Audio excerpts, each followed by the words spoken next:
Hey everyone, it's Holly. Welcome back to my channel. Thank you so much for popping in here. I had to show you this adorable new wreath that I just made with the Harvest Home Garland Kit from Stampin' Up. It literally just became available a couple of days ago and I pulled mine out. I got it in my pre-order and I was so inspired by the beautiful larger frame that Kelly McGillis from Canada shared. She's a featured artisan crafter right now with Stampin' Up. I loved her idea so much that I was like, okay, I can totally scrap lift this. So I put my kit out on my table, I laid everything out, and I want to share with you the 7 things that I learned about making this wreath that will save you time and frustration. So let me drop you down onto my desk and let's get started. This is what the box looks like when you get it. So when you open it up, sorry, mine didn't do so well in the shipping of this, but yours is going to look better than this, I promise you. When you open this up, you are going to unpack all of the contents. This is the instructions. You'll see that it truly is supposed to be a garland, but I turned it into a wreath. And then I'm going to walk you through all of the various steps, but they first want you to take everything out and punch them out. So I'm going to pull these out and show you the piles that I created. These are the beautiful little acorns. You want to set those off to the side. And then these are all my leftover leaves. You get a ton of leaves in this kit. And so what I did is I truly took all of them. I punched them out of their carrier sheets. They are really substantial. So one thing that I noticed is that they were doubled on the sheets, and as I was punching them out, I was like, wait a second, these feel really thick, but they were actually 2 at a time that I was punching out. So just make sure as you're punching them out that you're really careful.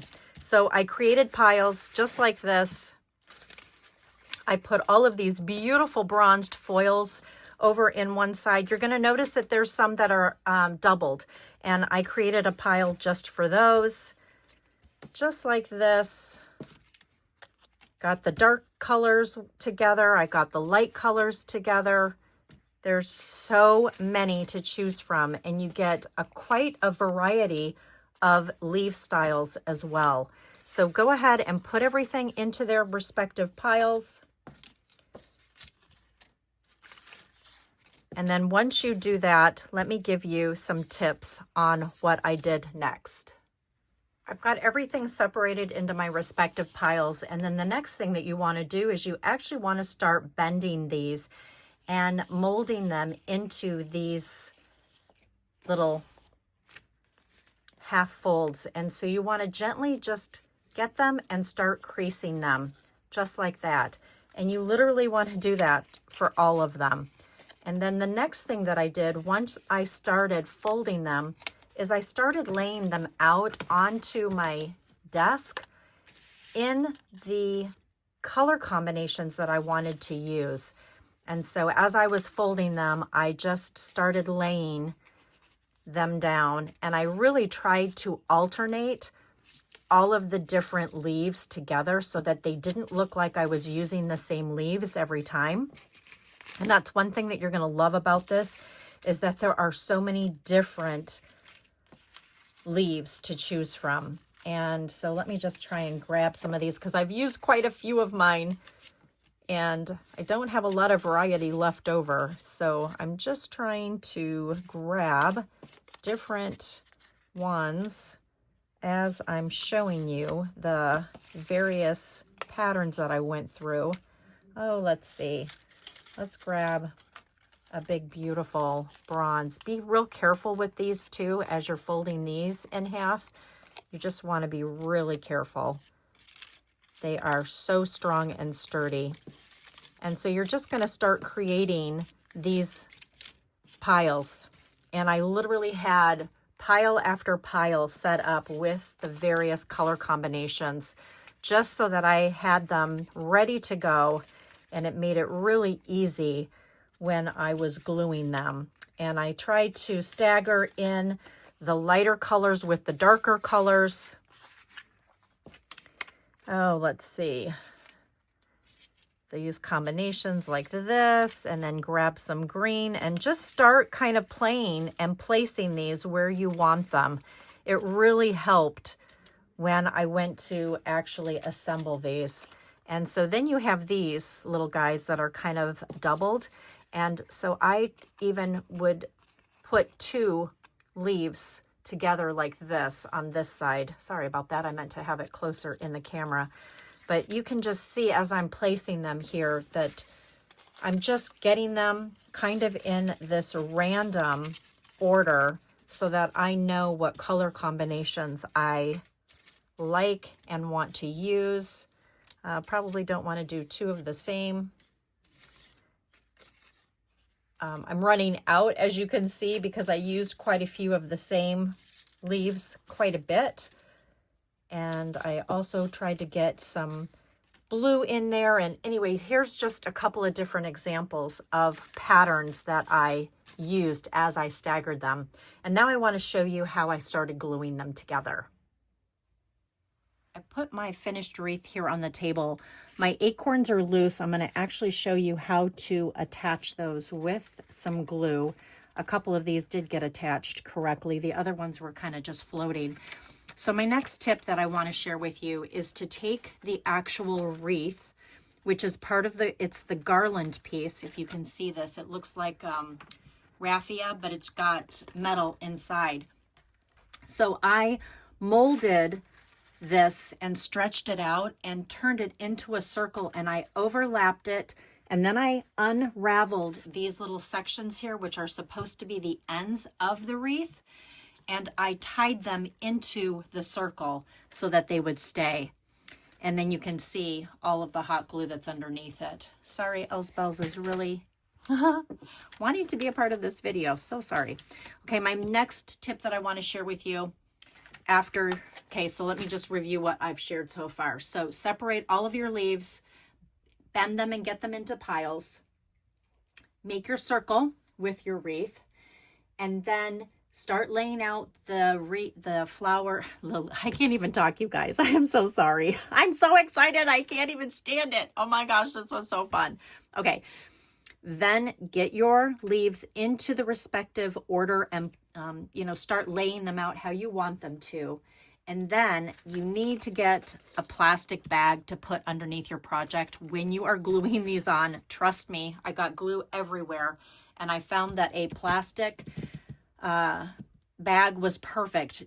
Just one of my old layouts, a 12 by 12 bag that I had laying around, and it just really helped me use it as a base so that the glue, if it did start to leak underneath here, as you can see, it then would just get onto this. And I am using, and I'm putting it in the comments down below, my Amazon list for these. It's the AdTech Low Temp. You can see mine's old, okay? I've had this for decades and decades. Look at how my girls have used this. Oh my gosh, but I like the low temp. And this is the smaller gun. I love it. It's perfect for me. And then these are the refills that I get for multiple temps. This is a 30 pack. In my Amazon link, I'm showing you the 100 pack and 50 pack, I think. It's a better value. Anyway, you definitely need a lot of glue, a lot of hot glue, and you need a lot of refills to do this. Okay, so now that we have this all laid out, let me show you how you actually start gluing these together. I'm gonna just come down here and get closer to my work surface. I'm literally standing on a chair. If you could only see me, it's really comical. Okay, so we're gonna bring in the glue gun, and you're gonna start with whatever leaf combination you wanted. So let's just say we're gonna start with this little guy. He's gonna be our base, and you are going to add glue. This is really key, you guys. You don't need to put glue everywhere. You only need to put glue right down along here, okay? And then as you are attaching these, you are going to overlap them just like so, and then you're going to start attaching these directly onto the wreath itself.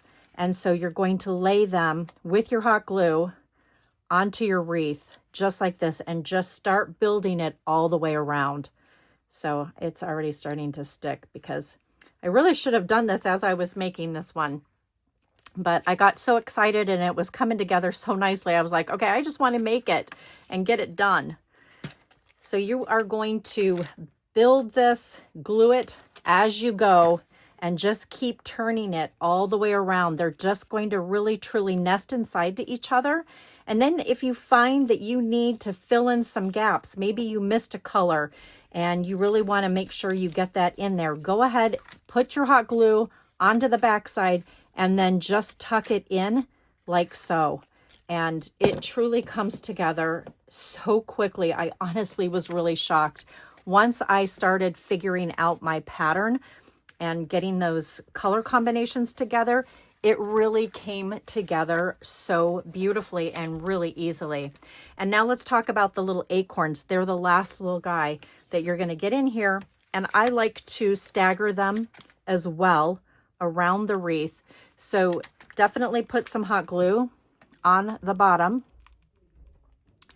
just like this. And then you're going to come in here and you are going to just slide it right in and nest it where you want inside the leaves, and you should be good to go. And so I did 6 of them. And just watch out because this is really super sticky. But all you have to do is just get a little glue on here, just like that. Kind of work it around and then just tuck these right in like so. And I think we'll do one more, maybe right there. Yeah, I think so. That looks good. Just trying to make sure that they're balanced. And actually, I think I probably, you know what, let's see if we can pull this one out. It hasn't dried yet. So you know what, let's get some more glue on here. And you know what I'm going to do? I'm going to actually stagger it right in this little quadrant, right like that. And actually, I think I'm going to be good with that. And of course, I have leaves sticking everywhere I don't want them to. But there you go. There is a beautiful wreath. And then let me talk to you about the banner right here. Super quick and easy. Like, honestly, it really came together so brilliantly. So these are the party banner dies and the party banner die alphabets. Oh my gosh, that's a tongue twister. Party alphabet dies. Whew. Yes, I can do this. I can get through this and talk clearly. This is the banner that I chose, and it is the 1, 2, 3, 4, 5th smallest banner. I cut those out of crumb cake, and then I took the alphabets and I cut those out of early espresso cardstock, glued them on, and then let me show you. This is the new basic beige ribbon that I used, and I lined it up where I wanted this to fall, no pun intended. And then I just kind of tucked the ribbon in like so. And then I glued it onto the chicken wire frame that I had. Sadly, it's no longer available, but I did find some on Amazon that would be perfect as a replacement. And you'll just want to spray them with like an ivory color spray because they are unfinished. But anyway, there it is. It's such a beautiful piece for fall to kick off the fall season. And I hope you guys enjoyed all of these tips and tricks that I shared with you. Drop your comments down below in the comment section. Who's going to be making one of these? And I cannot wait to hear your tips and tricks for using this kit as well. Thanks again, you guys, for watching, and have a great rest of your weekend.